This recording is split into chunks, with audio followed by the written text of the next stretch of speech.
Oui, alors d'abord un commentaire et puis effectivement un amendement, puisqu'il nous est demandé ici d'approuver le rapport qui nous est fait sur l'aménagement de l'abbaye. L'abbaye, terrain de jeu de vos concepts lexicaux et intellectuels, puisque nous sommes passés d'urbanisme tactique à un urbanisme transitoire, et puis nous passerons ce vendredi à un urbanisme intercalaire pour les mêmes locaux. Tant de concepts qui vous occupent à rédiger des notes dites de synthèse, pour épater probablement vos fans, mais qui malheureusement ne permettent pas aux habitants de raccrocher les wagons de la vraie vie. Alors à titre d'exemple, je ne sais pas si vous l'avez lu, je vous livre un passage rédigé pour la délibération du jour. Vous la retrouvez en page 3 de la délibération. Je cite.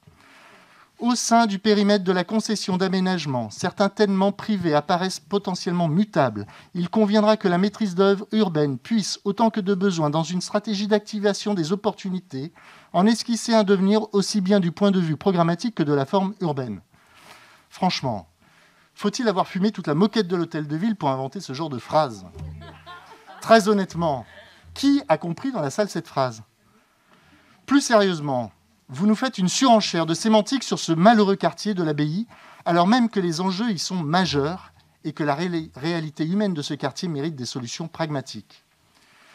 Je vous rappelle la cour des miracles que vous êtes en train d'instaurer avec l'installation de 3 foyers d'hébergement d'une capacité totale avoisinant les 80 places sur l'îlot Charpin.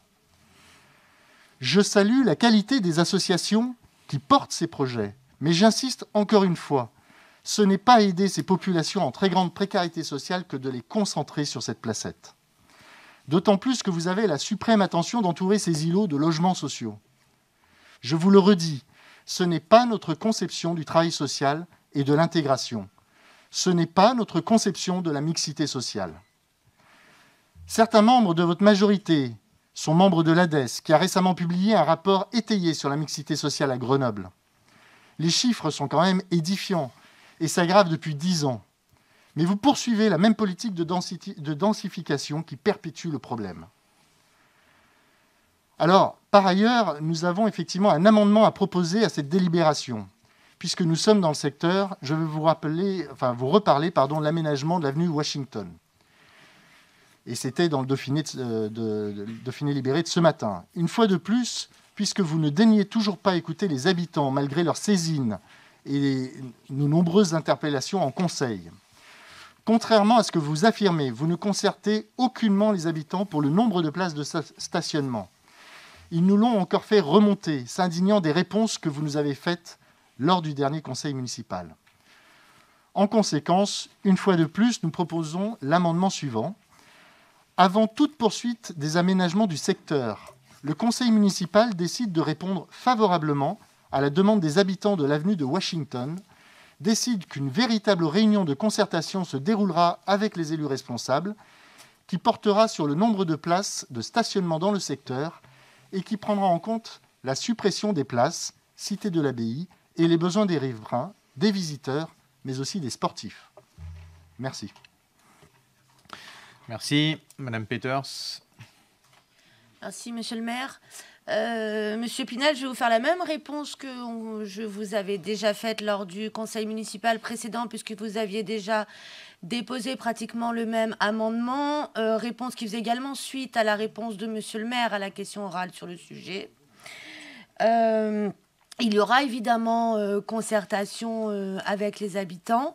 Par contre, 2 choses. D'une part, c'est une concertation et c'est ce que le maire vous avait répondu le mois dernier, que nous voulons plus large, puisque de fait, avec les nouveaux immeubles à l'abbaye, il y a besoin d'avoir une concertation plus large. Et deuxièmement, dans la mesure où nous avons répondu favorablement aux habitants de l'avenue Washington de laisser la rue en impasse, ça nous demande une certaine organisation, ça demande aux services d'étudier un certain nombre de pistes pour maintenir cette rue et avoir quand même des passages des services publics. Donc la concertation se fera, mais se fait pas aujourd'hui à l'instant même. Et c'est pour cette raison que nous rejetons votre amendement, qui en plus n'a rien à voir avec le truc. Merci. Monsieur Pinel, vous voulez rebondir? C'est pas vous qui décidez. Oui. S'il vous plaît. C'est autorisé, hein, c'est dans le CGCT. Merci beaucoup. Merci pour votre réponse, Madame Peters. Mais alors, simplement, oui, effectivement, nous représentons cet amendement. Ce n'est pas la première fois. Nous insistons. Et votre réponse répétitive ne nous rassure pas, puisqu'en fait, chaque fois, vous nous promettez la concertation, mais le temps passe, et donc cela commence à compter en mois. Donc, à un moment donné, il serait peut-être bon de passer à l'action. Les habitants le réclament, le demandent et le méritent. Et effectivement, ils ont fait un article qui est paru ce matin. Ça montre bien que ce que vous nous promettez n'est toujours pas fait. Donc, passez à l'acte. Et je vous promets, nous ne représenterons plus cet amendement si, effectivement, vous concertez les habitants. Merci.